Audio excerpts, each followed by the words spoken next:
ગરબાડા તાલુકાના શિવ ભક્તો દ્વારા દર વર્ષની જેમ આ વર્ષે પણ પવિત્ર શ્રાવણ માસના બીજા સોમવારે ભવ્ય કાવડ યાત્રાનું આયોજન કરવામાં આવ્યું, જેમાં શિવ મંદિરમાં સવારના 8 વાગ્યાથી વિવિધ પૂજા અર્ચના અભિષેક કર્યા બાદ કાવડમાં જળ ભરી કાવડ યાત્રાઓ ગરબાડા આવવા માટે રવાના થયા હતા।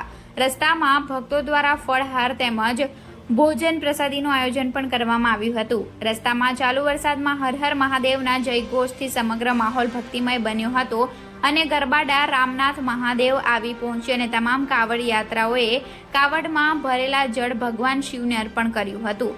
Reporter Tejendra Chauhan, Gujarat crime news, Garbada.